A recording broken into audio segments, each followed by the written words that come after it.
தளபதி விஜய் நடித்து வரும் கோட் படத்தின் இறுதிக்கட்ட படப்பிடிப்பு ரஷ்யாவில் நடைபெற இருக்கும் நிலையில் இந்த படத்தின் சில தகவல்கள் ஆச்சரியத்தை ஏற்படுத்தி வருகின்றன. குறிப்பாக விக்ரம் படத்தில் கடைசி 5 நிமிடத்தில் ரோலக்ஸ் என்ற கேரக்டரில் சூர்யா மிரட்டி இருப்பது போல் கோட் படத்தில் கடைசி நேரத்தில் ஒரு ஆச்சரியம் இருப்பதாகவும் ரசிகர்களுக்கு அது இன்ப அதிர்ச்சியாக இருக்கும் என்றும் கூறப்படுகிறது. ஏற்கனவே கோட் படத்தின் கிளைமேக்ஸ் காட்சி திருவனந்தபுரம் கிரிக்கெட் மைதானத்தில் படமாக்கப்பட்ட நிலையில் கடைசியில் சில காட்சிகளில் தல தோனி வருவார் என்று கூறப்பட்டது. இது எந்த அளவுக்கு உண்மை என்று தெரியவில்லை. ஏனெனில் திருவனந்தபுரத்தில் படப்பிடிப்பு நடந்த போது தோனி அவர்கள் சென்னையில் தான் இருந்தார் என்பதும் அதனால் அவர் திருவனந்தபுரம் படப்பிடிப்பு சென்றிருக்க வாய்ப்பே இல்லை என்றும் கூறப்படுகிறது. ஆனால் அதே நேரத்தில் கிரீன் மேட்டில் தோனியின் காட்சிகள் சென்னையில் படமாக்கப்பட்டு அது திருவனந்தபுரத்தில் எடுக்கப்பட்டது போல் மாற்றப்படும் என்றும் கூறப்படுகிறது.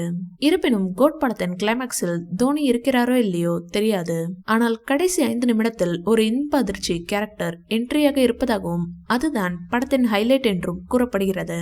இந்த தகவலை பிரபல ஊடகவியலாளர் ஒருவர் தனது சமூக வலைதளத்தில் பதிவு செய்த நிலையில் அது என்ன என்பது கூட தனக்கு தெரியும் என்றும் ஆனால் அதை இப்போது வெளியிட தான் விரும்பவில்லை என்றும் கூறியுள்ளார். இதையடுத்து கோட் பட கிளைமேக்ஸில் ஒரு தரமான சம்பவத்தை வெங்கட் பிரபு செய்திருக்கிறார் என்பது தெரிய வருகிறது. இந்த வீடியோ பிடிச்சிருந்தா லைக் பண்ணுங்க, ஷேர் பண்ணுங்க. மேலும் விஜய் சார் பற்றிய தகவல்களுக்கு எங்க சேனலை சப்ஸ்கிரைப் பண்ணுங்க.